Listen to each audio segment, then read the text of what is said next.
रात के अंधेरे में अचानक से आसमान में चमक उठी एक अजीब सी रोशनी। लोग समझ नहीं पाए कि ये क्या था और फिर वो चीज जमीन पर उतरी। स्थानीय लोगों का कहना है कि उन्होंने एलियन को अपनी आंखों से देखा, लेकिन सवाल ये उठता है कि क्या ये महज एक संयोग है या फिर ये एलियंस पहले से हमारी धरती पर निगाहें गड़ाए हुए थे। क्या राजस्थान की ये घटना किसी बड़े आक्रमण का संकेत है? क्या हमारे पास वक्त है तैयारी का, या फिर ये हमला अब हर जगह फैलने वाला है? क्या आप जानना चाहेंगे कि अगला कदम क्या होगा? क्या भारत इस आक्रमण से बच पाएगा या फिर ये महज शुरुआत है उस तबाही की जिसका कोई अंत नहीं? दोस्तों, आपको लग सकता है कि ये महज एक अफवाह है, शायद एक एआई से जनरेट वीडियो जिसे लोगों को भ्रमित करने के लिए बनाया गया है। लेकिन दोस्तों, आपको बता दें कि राजस्थान में एलियन की यूएफओ के पाए जाने की जो घटनाएं हैं ये एआई जनरेट हो सकती हैं, लेकिन कुछ ऐसी रियल घटनाएं भी हैं और ये घटनाएं उस समय की हैं जब एआई का नामो निशान नहीं था, जो बकायदा कैमरे में कैद हुई हैं और ये घटनाएं ये साबित कर रही हैं कि एलियन का धरती पर आगमन हो चुका है। तो दोस्तों, वीडियो में हम आपको उन सभी घटनाओं से रूबरू करवाएंगे जो आपको विश्वास दिला देंगी कि ये सिर्फ एक अफवाहें नहीं है। हम आपको दिखाएंगे वो रियल वीडियो फुटेज और सबूतों को जिन्हें अब तक दुनिया की नजरों से छिपाया गया है। दोस्तों, न्यू ईयर यूनाइटेड स्टेट में नए साल की रात आसमान में आतिशबाजी हो रही थी और लोग जश्न मना रहे थे, लेकिन तभी कुछ ऐसा हुआ जिसने पूरे अमेरिका को हिला कर रख दिया। आसमान में एक रहस्यमयी वस्तु दिखी जिसे देखकर लोग हैरान रह गए। इंटरनेट पर यूएफओ और एलियन से जुड़े सवालों की बाढ़ आ गई।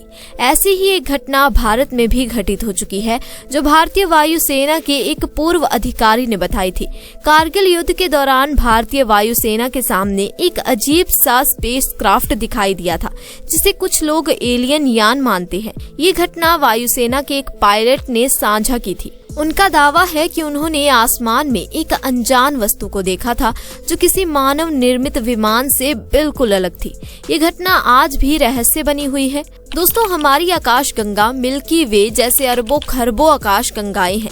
इन आकाश गंगाओं में करोड़ों सौर मंडल हैं, जिनमें से हमारी धरती एक छोटा सा ग्रह है। आज तक वैज्ञानिक यही मानते हैं कि पृथ्वी पर ही जीवन है, लेकिन क्या सच में ऐसा है?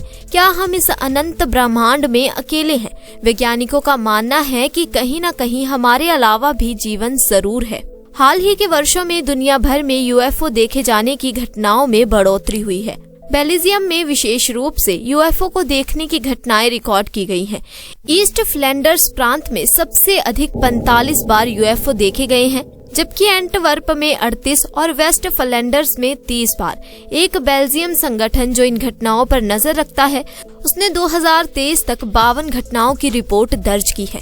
तो दोस्तों, सवाल ये उठता है कि ये रहस्यमयी उड़ने वाली वस्तुएं एलियंस के स्पेसक्राफ्ट हैं या फिर ये कुछ और है? वैज्ञानिक दिन रात इन रहस्यों को सुलझाने में लगे हुए हैं, लेकिन हर दिन कुछ नया सामने आ रहा है जो इस सवाल को और भी गहरा बना देता है। क्या इंसान के अलावा कोई और सभ्यता हमारे आसपास है? क्या हम कभी इनके संपर्क में आ पाएंगे? बेल्जियम की सरकारी रिपोर्ट के अनुसार आसमान में होने वाली इन रहस्यमयी घटनाओं को ट्रेस करना काफी मुश्किल है, लेकिन स्काई ट्रेसर की वजह से ये दुर्लभ घटनाएं पकड़ी जा सकती हैं। स्काई ट्रेसर एक चमकदार लाइट है जो आसमान में चमकती है और अदृश्य चीजों को देखने में मदद करती है। हालांकि बेल्जियम में इसके उपयोग पर प्रतिबंध है, लेकिन फिर भी इसका इस्तेमाल हो रहा है, जो कई कानूनी सवाल खड़े कर रहा है। लगातार यूएफओ जैसी घटनाओं के उभरने से एक बड़ा सवाल उठ रहा है। क्या आसमान से एलियंस हम पर नजर रख रहे हैं या फिर ये सब इंसानी चालें हैं? इन घटनाओं की बढ़ती संख्या ने वैज्ञानिकों और अधिकारियों के बीच चिंताओं को और भी बढ़ा दिया है।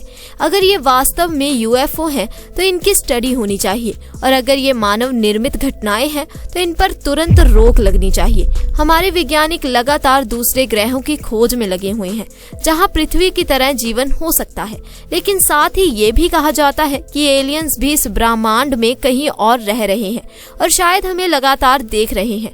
कई बार तो एलियंस पर इंसानों को किडनैप करने तक के आरोप भी लगाए गए हैं।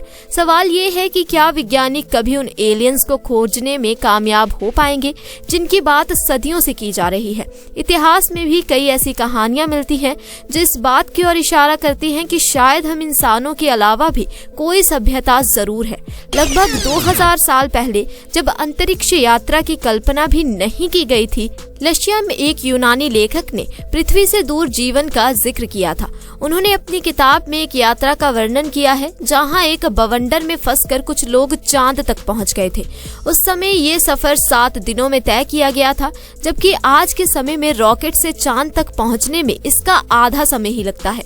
इस किताब में लिखा गया है कि चांद के राजा और सूर्य के सम्राट के बीच एक युद्ध चल रहा था और उनके सैनिक इंसानों की तरह नहीं बल्कि काफी अजीब थे। चांद पर पंख वाले घोड़े थे और उनकी सेनाएं अलग ही तरह की दिखती थी। शायद ये वही एलियंस थे जिनकी चर्चा आज हम करते हैं।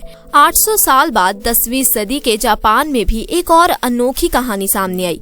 कहा जाता है कि एक बांस काटने वाले व्यक्ति जब एक दिन बांस काट रहा था तो उसे उस बांस के अंदर एक चमकती हुई रोशनी दिखाई दी। जब उसने बांस के अंदर झांका तो वहाँ एक नन्ही बच्ची थी। वो बच्ची चांद से आई थी। तो सवाल उठता है कि क्या ये कहानियां सिर्फ कल्पनाएं थी या फिर वास्तव में सदियों पहले भी हमारे साथ कुछ और सभ्यताएं मौजूद थी। क्या आज जो घटनाएं हम देख रहे हैं वो उसी कड़ी का हिस्सा है। एलियंस का अस्तित्व आज भी एक बड़ा रहस्य है जिसे सुलझाना शायद इतना आसान नहीं। अब दोस्तों, ये बात भी सच है कि चांद के बारे में सदियों से लिखा जा रहा है। इसकी एक बड़ी वजह ये हो सकती है कि चांद पृथ्वी से साफ दिखाई देता है, इसीलिए लोगों ने इसके बारे में काफी कुछ लिखा। जबकि शुक्र और मंगल भी दिखते हैं, लेकिन उन्हें हम आम तौर पर तारे समझ लेते हैं। इसके बावजूद अब हम मंगल ग्रह के बारे में भी काफी कुछ जान चुके हैं। 1870 दशक में एक इतालवी खगोल वैज्ञानिक ने टेलीस्कोप की मदद से मंगल ग्रह की सतह पर कुछ अजीब नाली नुमा लकीरें देखी। उन्होंने इसे विस्तार से लिखते हुए बताया कि ये लकीरें मानो किसी ने खोदी हों। इसके बाद लोगों में ये धारणा बनने लगी कि मंगल पर भी जीवन है और वहाँ के निवासियों ने ये नहरें बनाई हैं। इसके बाद पोलैंड के एक पादरी ने भी मंगल ग्रह पर जीवन का जिक्र करते हुए एक किताब लिखी। उन्होंने अपनी किताब में लिखा कि मंगल पर रहने वाले लोगों की लंबाई 9 फीट तक होती थी और वो शाकाहारी थे। ये पादरी ही थे जिन्होंने पहली बार मार्स शब्द का इस्तेमाल किया, जिससे हम मंगल ग्रह को आज पहचानते हैं। इस समय रेडियो पर H.G. वेल्स की मशहूर किताब the war of the worlds का नाटक रूपांतर प्रसारित किया गया। इस कहानी को इतने जोश से सुनाया गया कि लोगों को सच में लगने लगा कि मंगलवासियों ने पृथ्वी पर हमला कर दिया है। इससे डर और उत्सुकता का माहौल बन गया था। 1960 के दशक में एक युवा वैज्ञानिक फ्रैंक ड्रेक ने कहा था कि विश्व युद्ध के दौरान विकसित रेडियो तकनीक का इस्तेमाल एक सौर मंडल से दूसरे सौर मंडल तक सिग्नल भेजने के लिए किया जा सकता है। उन्होंने ये भी सुझाव दिया कि हो सकता है कि एलियंस भी इसी तरह हमसे संपर्क करने की कोशिश कर रहे हो और हमें उनके सिग्नल को पकड़ने की जरूरत हो। सेथ शोस्टा, जो एक विशिष्ट खगोल वैज्ञानिक है, बीते कई सालों से एलियंस के सिग्नल पकड़ने की कोशिश कर रहे हैं।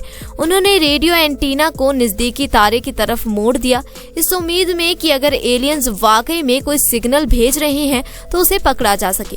वे 2 तारों पर खास नजर बनाए हुए थे। सबसे दिलचस्प बात यह थी कि एक तारे से उन्हें कोई सिग्नल नहीं मिला, लेकिन दूसरे से कुछ आवाज सुनाई दी। उन्होंने सोचा कि शायद उन्होंने एलियंस का पता लगा लिया है। हालांकि ये आवाजें सेना के किसी विमान से भी हो सकती थी, लेकिन क्या वाकई ये एलियंस की ओर से कोई संकेत था? ये सवाल आज भी वैसे ही रहस्य बना हुआ है। 1980 के दशक में अमेरिकी सरकार ने एलियन खोजने के लिए सेथी संस्थान को आर्थिक मदद देना शुरू किया। सेथ शोस्टा और उनके साथी रेडियो तरंगों के जरिए एलियंस के संकेत ढूंढ रहे थे, लेकिन एक सिग्नल जिसे वूफ सिग्नल कहा गया वो मिला, तो जो असल में एलियन का नहीं बल्कि सिमुलेशन से तैयार किया गया था। रेडियो तरंगों की लाखों फ्रीक्वेंसी के कारण ये काम मुश्किल था और एलियंस ने भी कोई इशारा नहीं किया था कि किस फ्रीक्वेंसी पर ध्यान दे। 1990 के दशक में सरकार ने सेथी की मदद बंद कर दी, लेकिन एलियन की खोज जारी रही। 2009 में नासा ने केपलर अंतरिक्ष यान लॉन्च किया, जिसका उद्देश्य पृथ्वी जैसे ग्रहों पर जीवन की संभावना ढूंढना था।